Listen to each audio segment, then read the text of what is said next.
Bonsoir à tous, il est 20 h. Voici les titres du journal. Une rafale de sable et des eaux débordantes ont pris au piège arbres, plantations et habitations dans la localité d'Enioki, en Konsamba premier. Aucune perte en vie humaine enregistrée, cependant, la localité a un visage d'après-coup. Et ce 16 juin se célèbre la journée de l'enfant africain. Dans ce journal, nous irons à Garoua où l'armée camerounaise s'est mobilisée pour apporter du sourire aux enfants victimes des guerres. Et le plus de l'info ce soir nous mène à la rencontre d'un enfant âgé de 8 ans, mais qui rêve grand et qui déjà mesure les défis qui sont les siens sur le continent africain. Voilà pour la une de ce soir.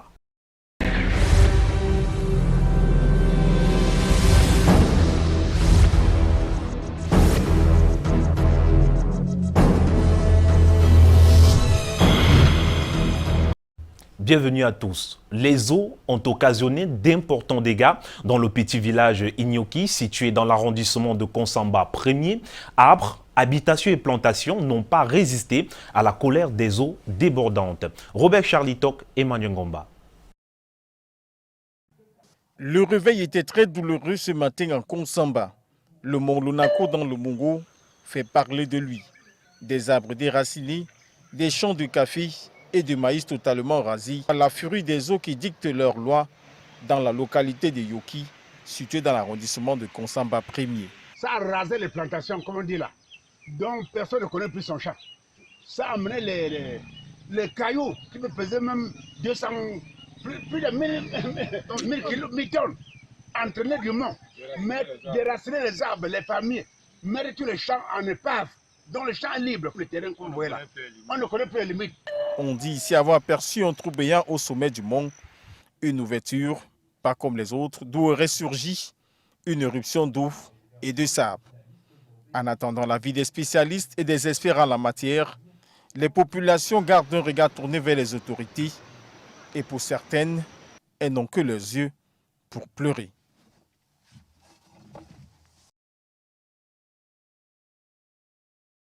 Donner du sourire aux enfants pour atténuer les souffrances, tel est l'objectif visé par l'association Black Attitude qui, ce 16 juin, célèbre l'enfant africain sous le thème « Action humanitaire en Afrique, les droits de l'enfant d'abord ». Patrick Guagnan, William Nebou.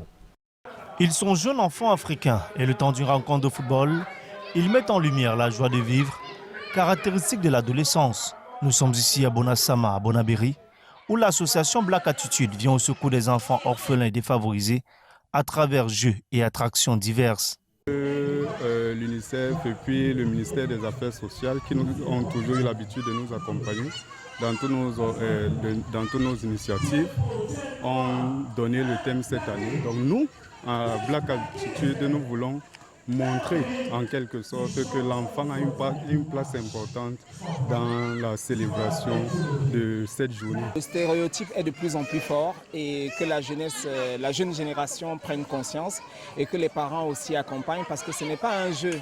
C'est-à-dire qu'il faut aujourd'hui que les jeunes Africains cessent de paraître et qu'ils cherchent à être. Au-delà du caractère ludique de cette rencontre, les enfants ont tenu à porter un message, celui de la paix et de la cohésion sociale. Soyez sages et la petitesse ne paye pas ça. La petitesse, ça ne t'amènera nulle part. Il faut être discipliné et obéissant. Qu'ils ne désespèrent pas, qu'ils aient foi en Dieu, qu'ils prient. Parce que l'enfant qui souffre, c'est lui que Dieu écoute plus que les enfants qui ont les parents. Donc qu'ils ne se mettent pas en tête qu'il n'a pas de parents, qu'il souffre et qu'il lève la tête, qu'il reste tête haute et qu'il ait de l'espoir. Pour cette première édition donnant du sourire aux enfants, l'association Black Attitude s'interroge sur les actions humanitaires en Afrique et le droit des enfants. Une affaire qui incombe à toutes les composantes sociétales. Et l'armée camerounaise n'est pas en reste. Justement, à Garoua, l'armée camerounaise a célébré la journée de l'enfant africain. Le général de brigade aérienne, accompagné des forces armées de la région, a remis des cadeaux aux enfants orphelins et victimes de guerre. Ambiance avec Lille Piedjou et Joseph Foipon. Esplanade de la région militaire de Garoua ce dimanche 16 juin.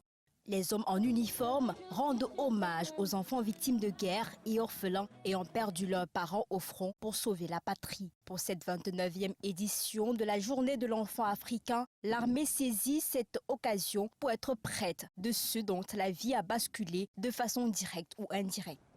Dans notre zone de responsabilité qui fait face à des groupes armés qui kidnappent, enrôlent ou utilisent des innocents enfants à des fins inavouées, les forces de défense et de sécurité se doivent de rester vigilantes et rester mobilisées pour, selon les cas, rechercher les enfants enlevés, les protéger et, le cas échéant, les démobiliser afin de les ramener en famille ou aux responsables des affaires sociales pour leur prise en charge.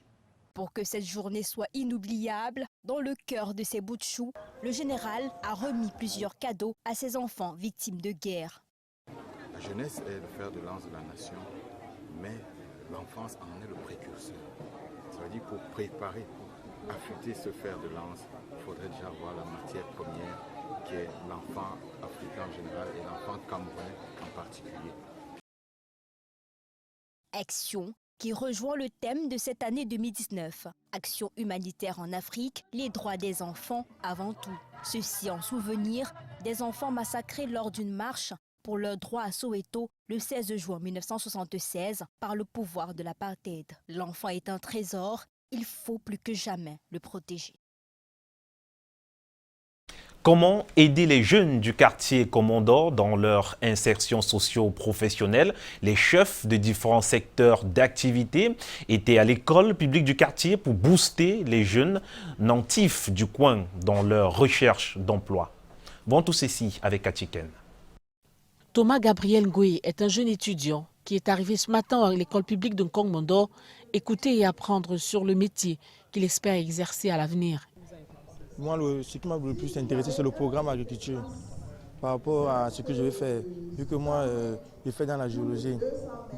Parce qu'après, moi, je fais dans l'agriculture après ma licence. Toute une journée a été consacrée aux natifs de Komondor pour leur présenter les opportunités d'emploi. Il a été question d'apporter une aide pratique aux jeunes de ce quartier de Douala 1er. La problématique n'est pas quel est l'emploi direct, la problématique c'est quelle est la formation que vous avez de manière qualifiante pour qu'on trouve le couloir dans lequel on peut vous insérer.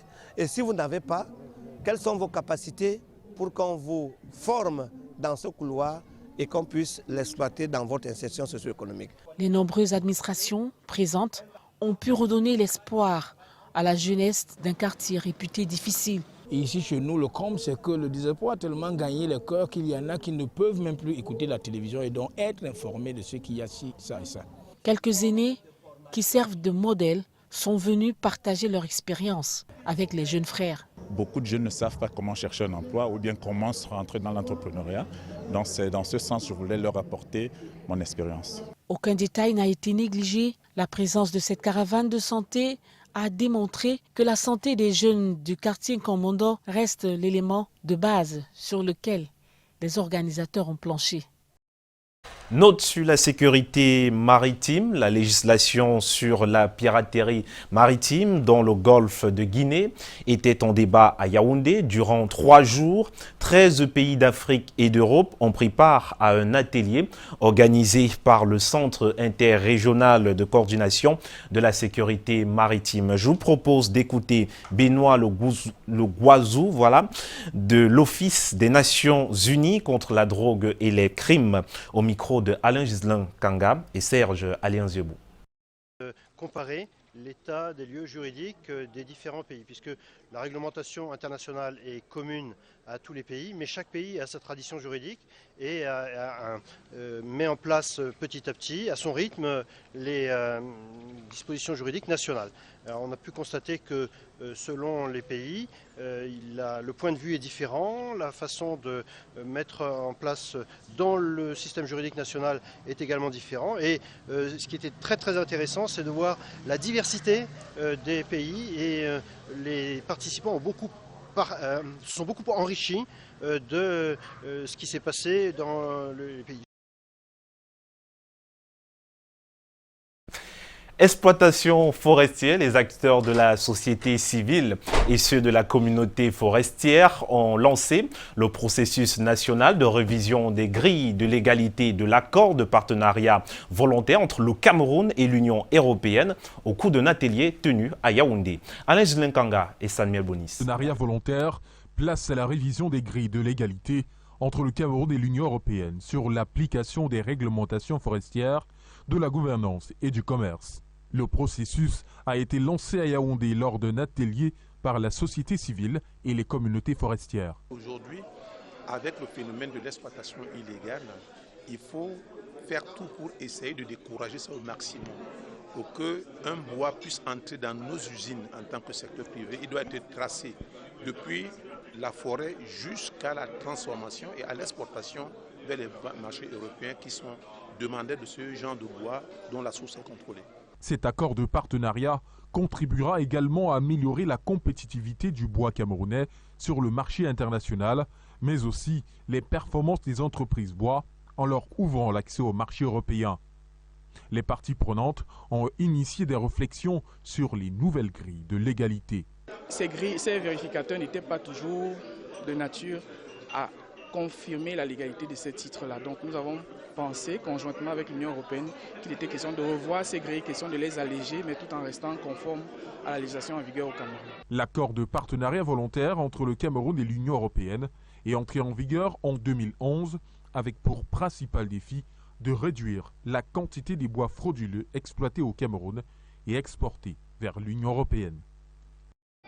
Les droits de l'enfant au Parlons à présent des opportunités qui s'offrent aux jeunes pour rompre avec le chômage. L'auto-emploi reste une porte de sortie, mais il faut savoir s'y prendre pour éviter, n'est-ce pas, de tomber dans le piège du débutant. Le Forum du jeune entrepreneur engage, autant pour moi, du moins engagé, vient donc de tenir à Douala une assise pour permettre à ces jeunes de trouver des solutions. Yasset Rezoltano. Monter une entreprise et la rendre rentable est la préoccupation de nombreux porteurs de projets. Pour répondre à cette question, ici la 5e édition du Forum du jeune entrepreneur engagé, rendu à sa 5e édition. En réalité, le but le plus important n'est pas de créer, mais de rendre l'entreprise vivable sur une période à long terme. Donc, il était question de ça et j'ai mis sur pied ce forum avec la collaboration de plusieurs autres jeunes qui sont de part et d'autres responsables d'entreprise. Les modules de formation axés sur comment réussir son business plan en toute quiétude. Nous avons subdivisé cette formation en 3 modules, dont le premier module sur les éléments constitutifs du business plan, le deuxième module c'est sur la stratégie marketing et le business model, et puis le troisième module c'est les prévisions financières. Les participants sont soucieux, certains sont déjà dans l'auto-emploi et ont un peu de difficultés à gérer leur affaire. Je me suis lancé un peu dans le flow. Bref, c'est pour maîtriser réellement les stratégies d'entreprise. Quelle stratégie mettre sur pied pour mieux se positionner face à la concurrence, pour avoir un produit de qualité pour répondre exactement à la demande du marché. Moi, je suis étudiante en management de projet. Donc je voulais toucher un peu de manière pratique l'entrepreneuriat puisque ça va de pair avec ce que je fais. Le taux de chômage peut être revu à la baisse grâce aux structures viables et c'est la préoccupation du Forum du jeune entrepreneur engagé. Et de la santé dans le 20h, la campagne de distribution de moustiquaires imprégnés à longue durée d'action se déroule de très bonne manière dans la région de l'Ouest. Il est question de doter toutes les familles d'un moustiquaire. Michel Foucault. Madame Fosso, toute heureuse, vient de recevoir 8 moustiquaires pour sa famille constituée de 9 personnes. Un outil qui devrait désormais réduire les charges du ménage sur le plan de la santé. Mes enfants sont nés dans le moustiquaire. Ils vivent dans le moustiquaire et nous enregistrons de moins en moins de paludisme ici. Ils souffrent moins d'autres maladies que du paludisme. Utiliser le moustiquaire, c'est le moyen que l'État utilise pour lutter efficacement contre le paludisme. C'est depuis jeudi dernier que les ménages accourent devant les différents points de distribution déployés un peu de partout pour entrer en possession de leur moustiquaire imprégné à longue durée d'action Milda. Une opération initiée par le gouvernement camerounais et ses partenaires pour lutter contre le paludisme qui demeure la cause principale d'hospitalisation de dépenses des ménages et même de mortalité. C'est pourquoi lors de la cérémonie officielle de lancement de cette opération par le gouverneur de la région de l'Ouest, représenté pour la circonstance par l'inspecteur régional de ses services, André Epenetazeux, qui a émis le vœu de voir cette distribution se dérouler de la plus belle des manières. Le gouvernement du Cameroun a fait du paludisme un problème de santé publique. Dans l'ensemble des régions, vous avez entendu le nombre impressionnant, n'est-ce pas, des agents distributeurs. Donc à partir d'aujourd'hui, et dans tous les aires de santé, et dans tous les villages les plus reculés, n'est-ce pas, ces moustiquaires vont être distribués. Au vu de l'engouement qu'enregistre cette campagne, l'espoir de voir le paludisme botter hors de la région de l'Ouest et du Cameroun tout entier. Après une moustiquaire distribuée, l'Église évangélique du Cameroun s'élance également dans la promotion du talent de compositeur des chorales et distribue d'ailleurs des prix. Ceci au cours d'une compétition dénommée EEC Gospel Challenge qui vient de livrer son verdict ici à Douala. Reportage Yasset Rizotano. Écho du paradis de Tchan explose de joie. C'est le vainqueur de la toute première édition de la compétition EEC Gospel Challenge, déroulée ce samedi à Douala. 4 chorales ont rivalisé d'adresse sur des compositions personnelles. Oh, dis-le, mettons-nous ensemble, chantons l'hymne de l'amour, l'hymne de la vie. Dans tous ces mots, paix et espérance, comme Jésus nous l'a recommandé. La chanson, nous l'avons fait en une semaine, c'est-à-dire mélodie et texte. Nous l'avons fait en une semaine et l'inspiration, déjà pour la compétition, nous avions eu au préalable le thème. C'est à base de sur cette base que nous avons pu écrire cette chanson-là pour pouvoir l'exécuter aujourd'hui. Sur le plan solo, Ismaël Sacha, les larmes aux yeux, reçoit son trophée. J'ai dit à mon Dieu, Seigneur, si durant des années, tu n'as pas pu me donner dans des veillées, dans des mariages, dans des anniversaires, aujourd'hui, tu vas me montrer que je vais prospérer. Des moments bien jugés par des professionnels du chant. L'Église évangélique du Cameroun, à travers EEC Gospel Challenge, est partie d'un constat bien simple. Nous nous sommes rendus compte que la plupart avaient des jeunes qui faisaient des interprétations au lieu de faire de la composition. Les vainqueurs et autres finalistes vont bénéficier d'une production musicale et d'un accompagnement digne. Et entre début novembre et fin décembre, les candidats pourront avoir chacun un maxi-single produit par les promoteurs.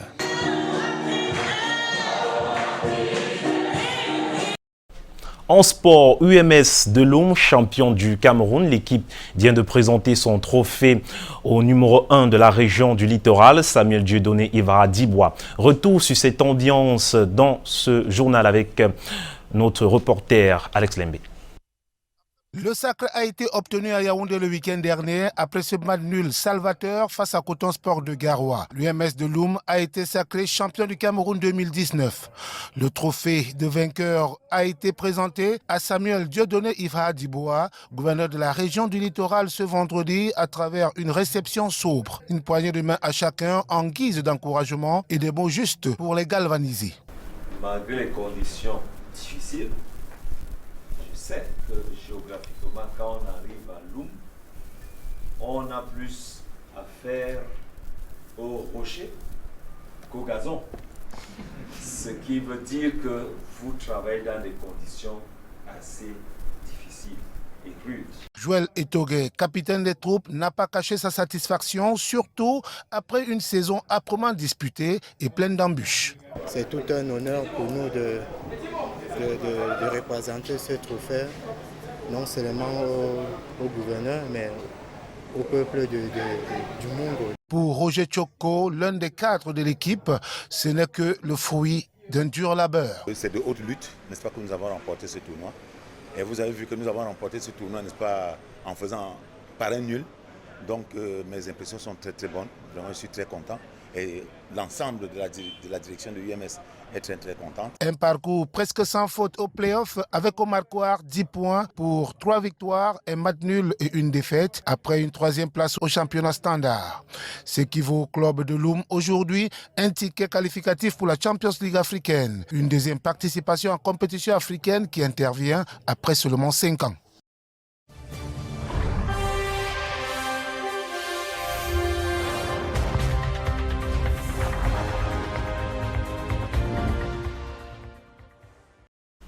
Ce soir, nous vous proposons d'aller à la rencontre de Samson, 8 ans, peu ordinaire. Il attend les résultats du CEP et il veut devenir menuisier comme son père. Et c'est un enfant bien conscient des défis qui sont les siens sur le continent africain. Allons découvrir comment il vit cette journée consacrée à l'enfant africain. C'est le plus de l'info que signent Emmanuel Gomba et Carole Yemelon. Tous les matins, Samson, 8 ans, refait les mêmes gestes dès le lever du jour. Il vit ici à San Mélima avec ses parents. Samson a choisi une façon bien particulière de passer ses vacances scolaires. Moi, je n'ai pas envie d'aller au village, j'ai envie de rester ici. Et donc, comme pour lui prouver que je vais rester ici et je serai utile, j'ai donc dit qu'on travaille à deux. Samson a donc choisi d'apprendre la menuiserie avec son père. Après, ça sèche. On met donc la deuxième couche. Vas-y alors. Oui, comme ça, mais ta main doit être souple. Souple, comme ça là. Nous, Africains, nous devons apprendre à nos enfants ce que nous-mêmes nous faisons. Pour que demain, que lui-même il peut s'auto-gérer lui-même. Même s'il va fréquenter, va tout faire là-bas, mais un jour, dans sa maison, c'est pas à tout moment qu'il pourra aller appeler un menuisier pour venir remplacer quelque chose, le cadenas, la vachette dans sa maison. Les deux hommes passent ainsi toute leur journée depuis la fin des classes. Mais ce samedi, Samson a des projets bien à lui. Il n'est pas encore dit. Comme on dit souvent, après l'effort, le réconfort. Donc je peux aller lui demander d'aller me réconforter. Après l'effort du travail qu'on est même encore en train de faire, je peux lui demander la permission d'aller aussi. Avec tous mes os cramés. C'est ici, dans cette paroisse de l'église évangélique du Cameroun de la ville, que Samson et sa sœur retrouvent leurs amis. À l'occasion de la journée de l'enfant africain, le massacre du 16 juin 1976 à Soweto est projeté ici, avec un culte spécial et d'autres activités ludiques.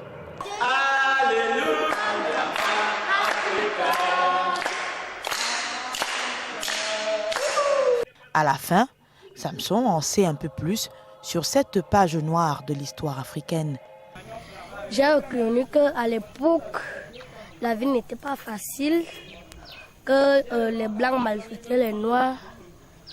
Mais j'ai aussi vu que les Noirs étaient très courageux. Même si les Blancs étaient des militaires, ils faisaient face. Ils affrontaient les militaires. Malheureusement, il y a ceux qui mouraient, ceux qui partaient en prison, mais ils faisaient toujours face. Pourtant, des dizaines d'enfants de la ville n'ont presque jamais entendu parler de la journée de l'enfant africain. La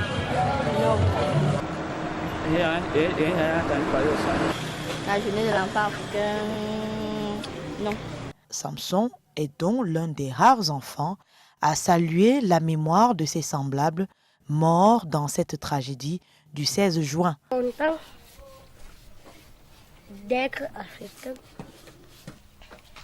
Le conseil que je peux leur donner, c'est d'être fiers de ce qu'ils sont, d'accepter ce qu'ils sont et de ne pas être fâché que je veux être américain, je veux être européen. Non, tu dois être fier de ce que tu es. Samson, 8 ans, attend sereinement les résultats du certificat d'études primaires, mais entre-temps, il se rêve déjà en menuisier comme son père. Rendons-nous tout de suite à Yaoundé où se trouve Rodri Tonguet qui reçoit tout à l'heure après ce journal le professeur Tagou, politologue Célestin Tagou, politologue qui traite d'ailleurs de la théorie de la présidence tournante au sommet de l'État. Bonsoir à vous Rodri Tonguet. Junior Ossin, vous l'avez dit, vous l'avez indiqué, le professeur Tagou descend dans l'arène ce soir. Il a théorisé avec d'autres intellectuels et politiques la question de la démocratie rotative ou la présidence de la République rotative par région.